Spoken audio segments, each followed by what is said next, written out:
Many people don't realise that the circumstances in life have an influence on how they feel physically and actually how they experience physical pain. And a lot of people deny that those things actually are affecting them. And this is quite an interesting case about a patient that had this sense of disconnect, and once she's made aware that the potential's there for some of these circumstances to have a physical effect on her, she was able to start to recover. If you're interested in this, then watch the video.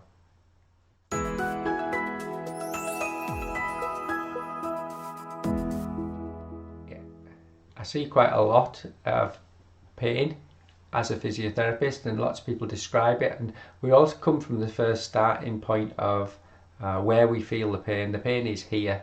It's here, it's here, it's here, it's here.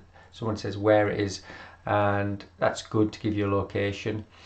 And then you're thinking the physical elements are in that place, and then you're thinking of the circumstances that created that pain. Where was the trauma? Where was the physical overload? So it's a very logical step for the patient to think about, or the physio, or whoever's examining this person. But when it doesn't follow like a logical, pain came then, caused by this thing, and it either got better but hasn't recovered, or there was no trauma to explain it, and it's been a couple of years, then something else is going on. And that's the fascinating bit to explore. So this lady presented with 2 years history of toe pain that she said it was due to arthritis of a toe. So she's similar age to me, I think early 50s. And the toe pain came on. It's arthritis. What, out of nowhere? Just came on. It doesn't fit, does it? If you're not familiar, it doesn't fit. It just doesn't fit. Pain can come on with arthritic changes in the joint, but it doesn't have the pattern where it lasts 2 years like that. If it does, there's other things going on. So we explored this, and it's fit and healthy and nothing else going on. Medical history, fine. But actually, sometimes you've got to chase the medical history, and she had a little bit of back symptoms. Well, nothing to worry about. Nothing, oh, it's fine, I'm okay with it. I can live with that. Quite often people give things away when they don't say things, or you find out later that they've got a medical issue that they've tried to suppress. It really symbolises how good they are at shutting down how they feel. So they've got a pain or a tension or a sensation that they think, oh, it's not relevant for me to even say to someone, oh, I've come to see for help. So that's just a big indicator. And so he examined the foot, and it's painful in certain places, as is the back, and there's physical things you can do for that. But once you know this information and you know there's no sinister cause to these things, and you've done the examination or you've done the explanation, it's really important to dig behind why.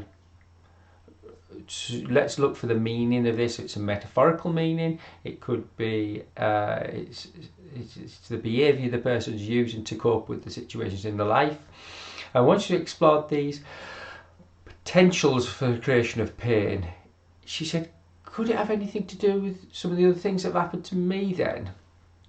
I said, well, there's a good chance there's something in your life with uncertainty, something that you haven't had a sense of control over, and you maybe go to sleep with those thoughts and wake up, and they'll be present around the time the pain starts.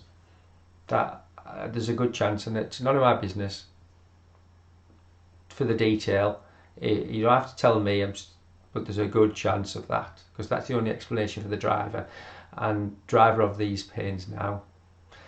She could it have to do with the fact that during lockdown I nearly went bankrupt, and I got divorced, and then my dad died, and then I got in another toxic relationship.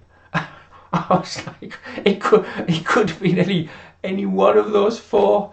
Now, if you've experienced any of those things, and even if you haven't, you don't have to think twice of how stressful they would be. I mean, we laughed about it, and I said, can you see how much you've just shut down on those things? And whatever behaviour you've used that involves pushing past or standing up to people or running away from how you feel and using activity to do that, The toe's the best way to stop you from doing that, or to alert you to attend to yourself. And actually the toe's only doing this because the muscles in your back where the nerve starts that ends up in your toe has a degree of tension that you're not even acknowledging to me. So once you dismiss one signal from your body, the body just uses another way. And then you've got two things you have to try and work out. So I saw this lady a few weeks ago, and I saw her yesterday again. She came and said, it hasn't gone completely, but it's so much better from the last 2 years. And so you just address these pains sequentially. She now does something for her feet, and she sets some boundaries in some of the circumstances of her life that are currently triggers, if you like. And there's other things she mentioned that she's now put in place. And then we can do something physical for her back, and it just represents her looking after her. The exercises aren't that fantastic, they're simply contextual. They show the person's looking after the foot, then they show the person's looking after the back in a way that's calm and kind, compassionate, loving, all the same buzzwords that if you think I use a lot, and it symbolises them looking after them. And she'll make a complete recovery. There's no more arthritis, and if there is, it's not painful. There's arthritis right through her body at 52-year-old.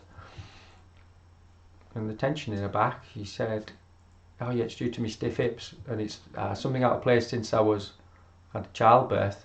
Well, yesterday it was gone, and I didn't touch your hips. So I said, I haven't touched your hips, I haven't put anything back in place. I said, we just got you to attend to yourself. Have a look at those circumstances in your life before the pain came. Ask yourself how you feel about them now. If the events are over, let it go. If you don't know how to let it go, find someone who can help you. If you have ongoing situations, set some boundaries for them. Do what you have to do, but then set some time for yourself around them that at least you can bring your system down. And if you can get skilled in keeping your system down or regulating it in the triggering situations, believe me, your pain will drop, and there's a good chance it will go completely. Food for thought.